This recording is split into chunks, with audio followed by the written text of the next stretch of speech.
Audio Jungle.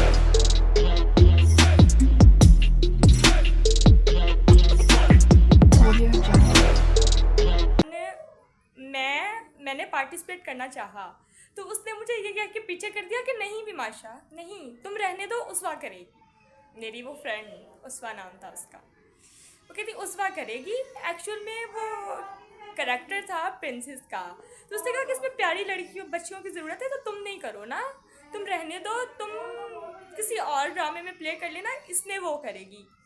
तो मुझे मतलब कि वहाँ से हटा दिया गया और मैं उस दिन क्लासरूम में जाके इतना रोई थी कि मैं कह रही थी कि मैं ऐसी क्यों हूँ।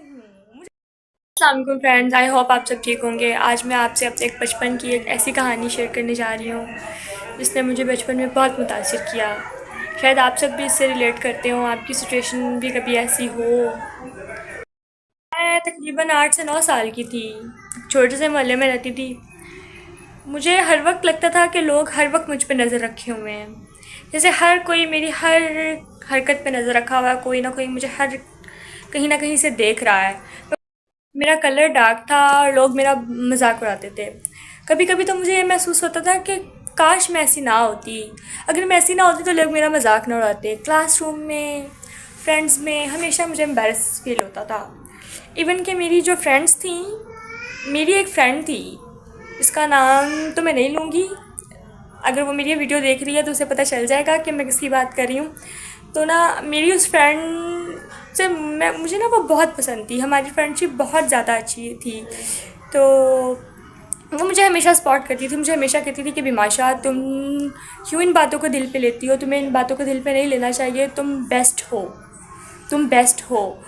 तो उसने मुझे, लेकिन मसला ये था कि मेरा कलर डार्क था और उसका कलर फेयर था। मतलब वो दिखने में बहुत प्यारी थी। तो यहाँ तक कि हमारे स्कूल में टीचर थी, वो ना हमेशा इस चीज़ को, टीचर्स का काम होता है ना कि बच्चों को मोटिवेट करते हैं, वो हमें बताते हैं कि भाई ये चीज़ बेस्ट है, बेहतर है, ये चीज़ रॉन्ग है, ये राइट है। इवन कि मुझे वो फ्रेंड, मेरी टीचर हमारे सामने खड़े होकर मुझे कहा करती थी कि एक स्कूल में एक फंक्शन था जिसके दौरान मैंने पार्टिसिपेट करना चाहा तो उसने मुझे ये कह के पीछे कर दिया कि नहीं विमाशा, नहीं, तुम रहने दो, उसवा करेगी। मेरी वो फ्रेंड, उसवा नाम था उसका, वो कहती उसवा करेगी। एक्चुअल में वो करेक्टर था प्रिंसेस का। तो उसने कहा कि इसमें प्यारी लड़कियों बच्चियों की ज़रूरत है, तो तुम नहीं करो ना, तुम रहने दो, तुम किसी और ड्रामे में प्ले कर लेना, इसने वो करेगी। तो मुझे मतलब कि वहाँ से हटा दिया गया और मैं उस दिन क्लासरूम में जाके इतना रोई थी कि मैं कह रही थी कि मैं ऐसी क्यों हूँ। मुझे खुद से नफ़रत होनी शुरू हो गई, मैं खुद को कोसने लगी, कहने लगी कि मैं ऐसी क्यों हूँ, मुझे ऐसा क्यों बनाया गया ना। वो 3 से 4 बच्चे थे हम लोग क्लास में, मुझे याद है 3 से 4 बच्चे थे हम लोग क्लास में ना, क्योंकि वो प्राइवेट स्कूल था। तो वहाँ पे मुझे बहुत ज़्यादा ना इस चीज़ में, उस स्कूल में जाके मैं बोलूँ ना, उस स्कूल में जाके मुझे सबसे ज़्यादा एम्बैरेस फील होता था। वहाँ जाके मुझे ऐसा लगता था कि हाँ मैं मुख्तलिफ हूँ, मैं अच्छी नहीं दिखती हूँ। सिर्फ उसी जगह पे जाके मुझे ऐसा लगता था जहाँ जाके हम समझते हैं कि हम सेव हैं, बट नो, हम सेव नहीं हैं उस जगह पे। हमारी टीचर्स को इस चीज़ का ख्याल रखना चाहिए कि वो हमारे बच्चों को मोटिवेट करें, ना कि ये करें कि एक बच्चा खूबसूरत है, दिखने में अच्छा है तो उसको ज़्यादा प्यार करी है, दूसरा दिखने में अच्छा नहीं है तो उसको भाई रहने दो, तुम ये ना करो, तुम वो ना करो, तुम इधर जाओ, तुम उधर जाओ। उसको इस चीज़ से रोका जाए। That's wrong, please stop it. अगर उस टाइम पे मुझे किसी ने बहुत ज़्यादा सपोर्ट किया, बहुत ज़्यादा प्यार दिया, तो वो थी मेरी मामा और मेरी फूफो। ये चंद रिश्ते थे जिन्होंने मुझे बहुत प्यार दिया और मुझे हमेशा समझाया करती थी। मेरी फूफो हैं जो मुझे ना हमेशा समझाया करती थी कि बिमाशा यू आर सो प्रिटी, तुम बहुत अच्छी हो, ये लोगों की बातों को दिल पे नहीं लेते, सब कुछ छोड़ दो, कोई कुछ भी कहता है ना तो तुम हमारे लिए प्रिंसेस हो। उन्हें तो अक्ल ही नहीं है कुछ भी, वो तो ऐवी बकते रहते हैं, ऐवी बोलते रहते हैं। तो छोड़ो उन सबको, उन सब की बातों को दिल पे मत लो। जहाँ 10 लोग नेगेटिव बोल रहे हैं और वहाँ पे 5 लोग पॉजिटिव है ना, तो आप पॉजिटिव की तरफ जाओ कि वो पॉजिटिव हैं, वो आपको अच्छा बता रहे हैं, वो आपको अच्छी चीज़, पॉजिटिव है वो आप लोगों के लिए। अगर आपके इर्द गिर्द भी ऐसे लोग हैं ना तो प्लीज़ स्टॉप सेइंग दिस। उन्हें ऐसा नहीं कहें कि वो अपनी ज़िंदगी से तंग आ जाएं, वो ऐसा कुछ कर बैठें जिस टाइम से मैं गुजरी हूँ। यू कैन बिलीव दिस कि मैंने 10 साल की एज में ट्रॉमेटाइज होके घर में कुछ ब्यूटी क्रीम्स पड़ी होती थी तो वो छुप के लगाना शुरू कर दी थी। सीरियसली यकीन करेंगे आप कि मैं इतना ट्रॉमेटाइज हो गई थी कि मैं देखती थी कि हाँ भाई ये लगाने से गोरा हो जाता है इंसान, क्या ये फेशियल करने से इंसान गोरा हो जाएगा, ये फेस वॉश लगाने से मेरा कलर फेयर हो जाएगा, सब मुझसे प्यार करने लगेंगे, कोई मुझे ट्रॉल नहीं करेगा। तो मैंने 9-10 साल की एज में छुप के घर वालों से क्रीम लगानी शुरू कर देती थी। कभी छुप के गई तो हाँ भाई मैं ये लगा लूँगी, मैं सही दिखने लग जाऊँगी, सब मुझसे प्यार करने लग जाएंगे।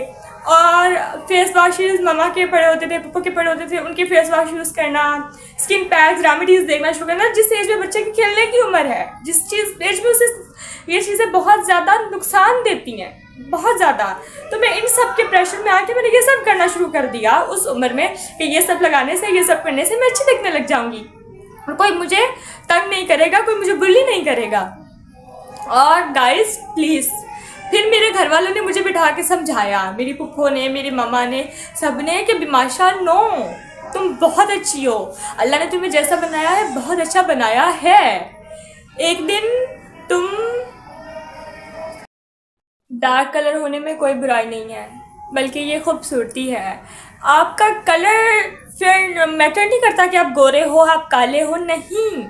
आप में देखो ना, अक्सर आप इस चीज़ को नोटिस कर सकते हैं, जिनका कलर डार्क होता है उनमें अट्रैक्शन ज़्यादा होती है, वो ज़्यादा अट्रैक्ट करते हैं लोगों को। जिनमें अक्ल हो, जिनमें शऊर हो, जिसको दुनियादारी का पता हो, जिन लोगों को, उनको इस बात का पता होगा कि जो लोग अक्सर लोगों का कलर जिनका डार्क होता है वो लोगों को ज़्यादा अट्रैक्ट करते हैं। उनमें अट्रैक्शन, कलर मैटर नहीं करता, इंसान में अट्रैक्शन होनी चाहिए। That's your beauty. और इससे ज़्यादा खूबसूरती क्या हो सकती है कि अल्लाह ताला ने आपको बनाया है, उसने आपको कुछ सोच समझ के बनाया होगा, उसने आपको जैसा बनाया आप उसमें रजामंद रहो।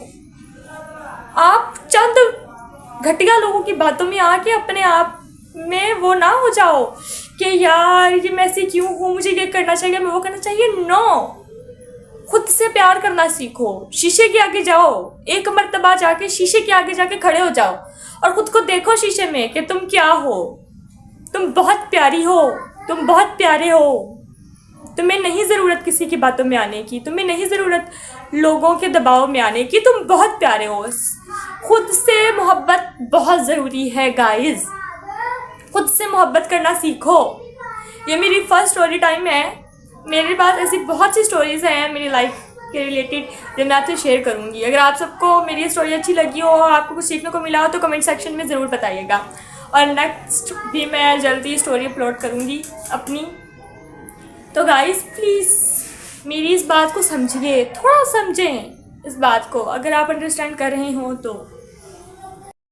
मेरा मोटिवेशनल पर्सन मेरी पुप्पो है, जिन्होंने मुझे हमेशा मोटिवेट किया, हमेशा हर पार्ट में, हर लाइफ के हर मोड़ पे वो मुझे सपोर्ट करती रही हैं कि ये तुम्हारे लिए बेस्ट है, ये नहीं। वो मेरी पुप्पो नहीं, मेरी दोस्त हैं। मेरे पेरेंट्स जो बहुत सपोर्टिव हैं, जिन्होंने हर टाइम मेरा साथ दिया, मेरी हर गलती को माफ़ किया, हर गलती को दरगुजर किया। माँ बाप से बढ़ के कुछ नहीं होता, वो आपके लिए बेस्ट अब जो सोचते हैं वो बेहतर है। हम सबको लग रहा होता है कि एक टाइम में वो हमारे दुश्मन हैं, वो हमारे लिए पता नहीं क्यों हम पे सख्तियाँ लगा रहे हैं, वो हम पे सख्तियाँ लगा रहे हैं, ये करें वो करने हैं, तो वो हमें उनसे वो नफरत हो जाती है। एक टाइम के लिए हम सोचते हैं कि इनसे जो हमें खुश देखना ही नहीं चाहते। ऐसा नहीं है, वो आपको खुश देखना चाहते हैं, इसीलिए आप पे ये पाबंदियाँ लगा रहे हैं। हाँ कुछ ऐसा है, कुछ पेरेंट्स बहुत ज़्यादा हो जाते हैं इस तरह से, दैट्स रॉन्ग। आप और पेरेंट्स के लिए ये पैगाम है कि प्लीज़ अपने बच्चों पर एतमाद करना सीखें। यकीन सबसे बढ़ के होता है। जब आप उन पे बात बात पे शक करेंगे ना कि ये हो गया वो हो गया, तो वो लाइफ में कभी कुछ नहीं कर पाएंगे। उन्हें आपका साथ चाहिए, उन्हें आप चाहिए हो, आपका साथ चाहिए उन्हें। सो प्लीज़ उनको सपोर्ट करें, उनको समझें, अपनी औलाद के साथ इतना फ्रेंडली हो जाएं कि वो आपसे हर बात कर सके।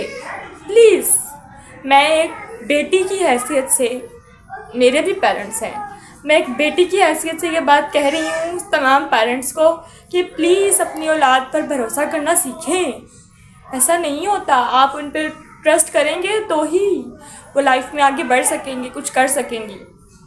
उनका साथ दें। ये जो चंद लोग, घटिया लोग इन पे बातें करते हैं ना, तो वो आप ही हैं जो उसे अपने बच्चे को मोटिवेट कर सकते हो कि नहीं, अगर उसमें डार्क कलर होने में कोई बुराई नहीं है, बल्कि ये खूबसूरती है। आपका कलर फिर मैटर नहीं करता कि आप गोरे हो, आप काले हो, नहीं। आप में देखो ना, अक्सर आप इस चीज़ को देख नोटिस कर सकते हैं, जिनका कलर डार्क होता है उनमें अट्रैक्शन ज़्यादा होती है। वो ज़्यादा अट्रैक्ट करते हैं लोगों को, जिनमें अक्ल हो, जिनमें शऊर हो, जिसको दुनियादारी का पता हो। जिन लोगों को, उनको इस बात का पता होगा कि जो लोग, अक्सर लोगों का कलर जिनका डार्क होता है, वो लोगों को ज़्यादा अट्रैक्ट करते हैं। उनमें अट्रैक्शन, कलर मैटर नहीं करता, इंसान में अट्रैक्शन होनी चाहिए। That's your beauty. और इससे ज़्यादा खूबसूरती क्या हो सकती है कि अल्लाह ताला ने आपको बनाया है, उसने आपको कुछ सोच समझ के बनाया होगा, उसने आपको जैसा बनाया, आप उसमें रजामंद रहो। आप चंद घटिया लोगों की बातों में आके अपने आप में वो ना हो जाओ कि यार ये मैं ऐसी क्यों हूँ, मुझे ये करना चाहिए, मैं वो करना चाहिए। नो, खुद से प्यार करना सीखो। शीशे के आगे जाओ, एक मर्तबा जाके शीशे के आगे जाके खड़े हो जाओ और खुद को देखो शीशे में कि तुम क्या हो। तुम बहुत प्यारी हो, तुम बहुत प्यारे हो। तुम्हें नहीं ज़रूरत किसी की बातों में आने की, तुम्हें नहीं ज़रूरत लोगों के दबाव में आने की, तुम बहुत प्यारे हो। खुद से मोहब्बत बहुत ज़रूरी है गाइस। खुद से मोहब्बत करना सीखो। ये मेरी फर्स्ट स्टोरी टाइम है। मेरे पास ऐसी बहुत सी स्टोरीज़ हैं मेरी लाइफ के रिलेटेड जो मैं आपसे शेयर करूँगी। अगर आप सबको मेरी स्टोरी अच्छी लगी हो, आपको कुछ सीखने को मिला हो, तो कमेंट सेक्शन में ज़रूर बताइएगा। और नेक्स्ट भी मैं जल्दी स्टोरी अपलोड करूँगी अपनी। तो गाइस प्लीज़ मेरी इस बात को समझिए, थोड़ा समझें इस बात को। अगर आप अंडरस्टैंड कर रहे हो तो